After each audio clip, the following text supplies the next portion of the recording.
আধুনিক মালয়েশিয়ার সৌন্দর্যের বর্ণনা বলে বা লিখে শেষ করা যাবে না। পাহাড় আর সাগর বেষ্টিত দেশটিতে দ্বীপ রয়েছে অনেকগুলো, যেগুলো কাছ থেকে দেখেই মুগ্ধ হয়ে প্রেমে পড়ে যান যে কেউ। তার মাঝে অন্যতম পেরাক রাজ্যের প্রবাল দ্বীপ পাংকর আইল্যান্ড।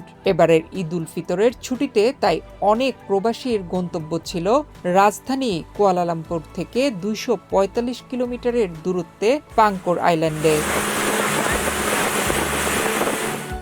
দ্বীপটির ভিতরে রয়েছে ছোট ছোট আরও বেশ কয়েকটি দ্বীপ। তেলুক নিপাসি বিচ থেকে গিয়াম, মেন্তাগোর ও সিম্পান সহ কয়েকটি উপদ্বীপে যাওয়ার জন্য রয়েছে নৌকা ও স্পিড বোট। এ বাহনগুলো চালিয়ে স্থানীয় অনেকে জীবিকা নির্বাহ করে থাকে। দ্বীপটিতে রয়েছে চাইনিজ ধর্মাবলম্বীদের মন্দির সহ অপরূপ নির্মাণশৈলীর বেশ কয়েকটি মসজিদ।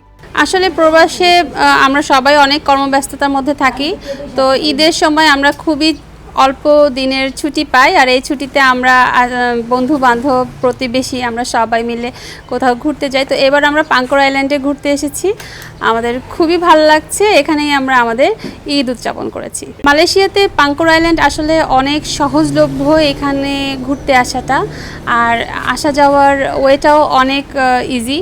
তো খুব সহজেই যারা কুয়ালালামপুরে বা আশপাশে থাকেন তারা এখানে ঘুরতে আসতে পারবেন। পাংকর দ্বীপটি পরিদর্শনের জন্য প্রতিদিন অসংখ্য পর্যটকের আগমন ঘটে।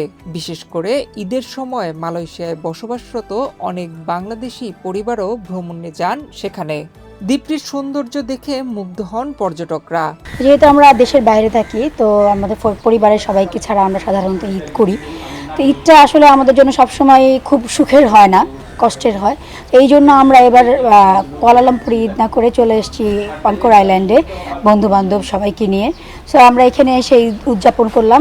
এবারের ঈদটা আমাদের কাছে খুবই আনন্দের ছিল, আমরা খুবই এনজয় করেছি, এখানে সবাইকে নিয়ে মজা করেছি। এখানকার পরিবেশ খুবই সুন্দর, এত মনোরম পরিবেশ, পাহাড়ও আছে, তারপর সমুদ্র আছে, আর আমি একটু সমুদ্রপ্রেমী, সো আমার কাছে খুবই ভালো লেগেছে।